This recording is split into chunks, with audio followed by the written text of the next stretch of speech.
Well, hey guys, welcome back to my channel and to the Mama Llama Knitting Podcast.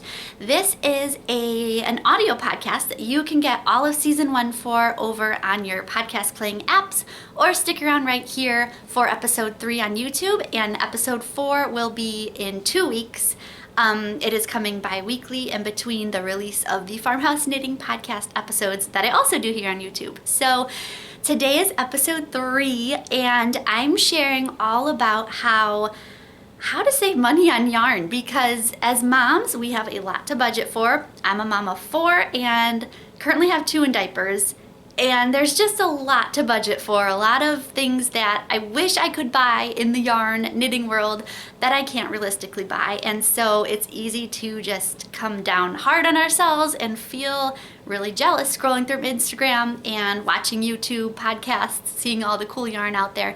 So I really want to share with you my tips on how to buy yarn cheap or even for free, and then also the secret to how most of my yarn stash only cost me $1. So grab a cup of something cozy and let's head into the episode.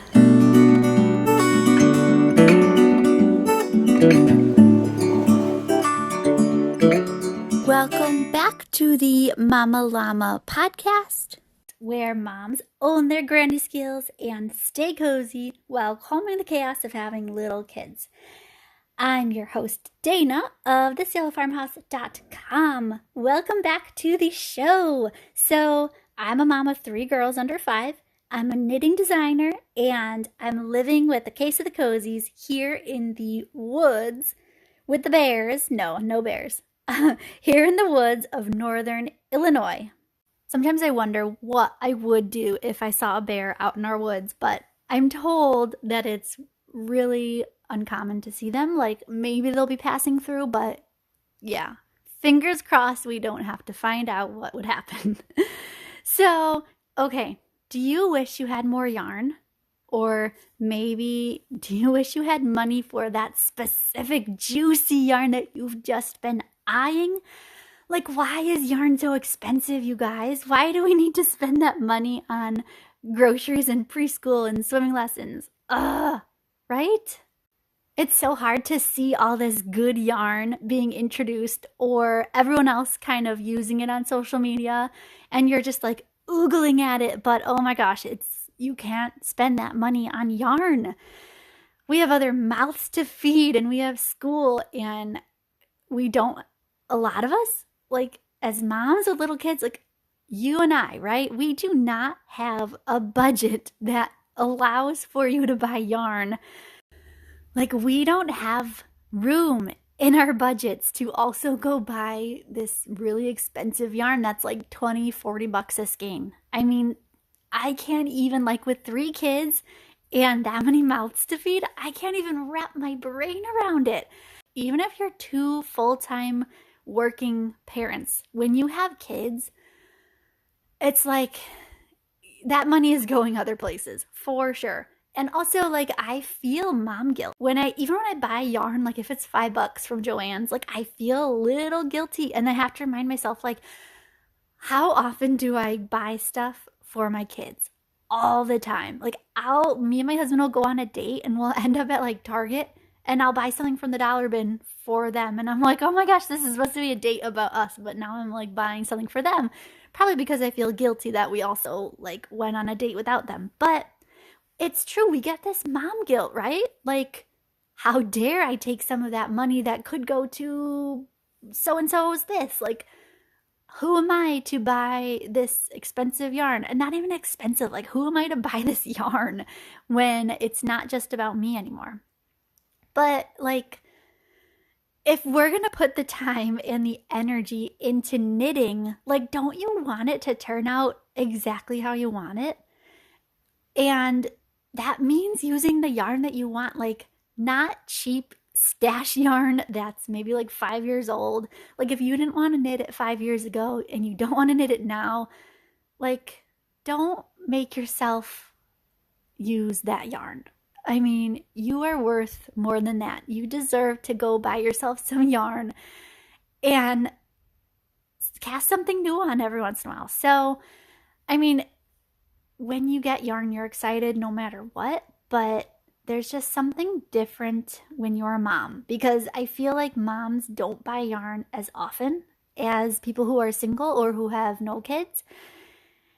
And, or at least that's how I see it on like social media. Like, look at Instagram, and maybe that's where most people are. Like, maybe the people my age and your age are on there who don't have kids, but I know some of you moms are on Instagram. But it's like what I see. It's probably what I see because I'm like sensitive to it. Like, oh my gosh, I can't go buy that yarn, or I can't like go buy 20 skeins of sweater yarn because I feel like making a sweater all the time, like every other month. That's just not going to happen if it's really expensive yarn. And so I feel like I'm like more sensitive to it. And so that's what pops out at me from being on like Instagram. And I'm like, oh, first my brain goes to like, oh, must be nice. Like, you don't have to go buy fruit snacks by the bulk dozen. I don't know. But like, that's fine. Like, they are living their life however they want to live it without having kids or other people to buy for. And I support that. Like, if you're out buying yarn for yourself, that is awesome, because that's what I would be doing if I didn't have kids. I'd be out buying yarn. I would just live in a house full of yarn. But I do have kids, and you have kids, and we can't go buy that expensive yarn. So the most I've ever spent on one skein of yarn was around $20. It was a skein that I got from a yarn shop in Michigan. We had gone on like vacation there. And it was like, oh, I don't even know. It was like bison or yak or something. And I got two. I got it for a scarf I was going to make. It was actually like from my husband and for my birthday. And I was going to make a scarf. I did make the scarf. I don't actually wear that scarf very often. It turns out I don't really like, I think it was yak. I don't really like yak. It kind of smells weird. It smells a little weird. And so having it as a scarf is like in your face. And yeah, I don't want that. Get out of my swamp. So I have to say, like 70% of my yarn stash is from this $1 sale that this local yarn shop by my house has. Maybe, well, in a normal year they have it maybe like two times a year. So yeah, like most of my yarn is from this $1 sale. Maybe I've gone to like 4 or 5 sales, and each time I've brought like $30 or $40 of cash, because obviously like I would go crazy at dollar yarn. Oh my gosh, I would leave. And some people do, they have so many bags full of yarn. And I had a lot of yarn. Obviously like 30 or 40 skeins is a lot of yarn, but that's 30 or 40 bucks. Oh my gosh. And so that's honestly the majority of my yarn stash. If it's not from Joann or Michael's, or if like every once in a while I'll buy something on like Knit Picks or We Are Knitters. But other than that, you guys, it's this dollar yarn stash. And I actually haven't gone in probably a year. They haven't done one.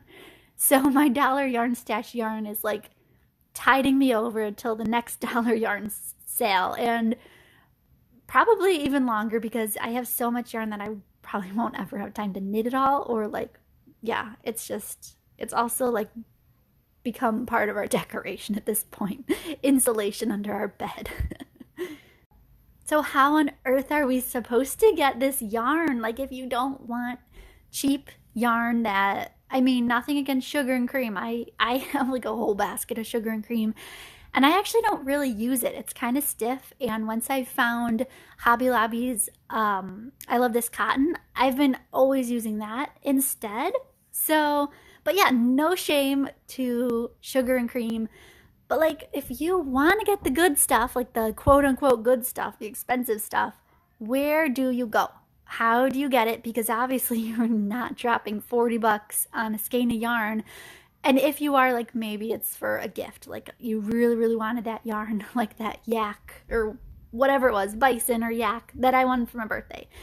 Like, for most of your yarn buying, you gotta get something that's not 40 bucks when you're a mom, because you have way too many other expenses. So the first place to look, local yarn store, sales and clearance. So a lot of local yarn shops have like a bin or a basket of clearance yarn. Some of it's good, some of it's like obviously clearance yarn, nobody else wanted it, and it's in like a weird color or it's really scratchy, something like that. Or there's only one of it and you need like six. But always give that a chance. Like there are some hidden gems in there. But then obviously sales. So there's the kids again. So if you look on, not just on their websites, but follow them on Facebook, on Instagram, go see if they have a Ravelry page, because like the place that does this dollar yarn sale, they don't actually like advertise it really well, except they do have a Ravelry page, or sorry, a group. And so they'll announce it then. Like become an insider at these different yarn shops and they'll tip you off to when there's a good sale. Okay, craft stores. Oh my gosh. Do not buy yarn without a coupon. Ever. Preferably if you can like stack coupons. Now, I worked at Joann's for like a day. I worked there for about a day. And it wasn't anything against Joann's. I love Joann's. I worked there because I quit because I was actually going to get married. I started like a few weeks before our wedding, and I got this weird like I don't even know what it was, guys. It was like some sort of cold in my lungs almost, and I could not shake it. So anyway, side note, when I got married, I like had part frog voice because I had this weird cold thing that like settled in my throat or in my lungs. So anyway, I worked at Joann's for a day and then I quit. I was like, okay, I gotta kind of take care of myself because I can't get married with a frog voice.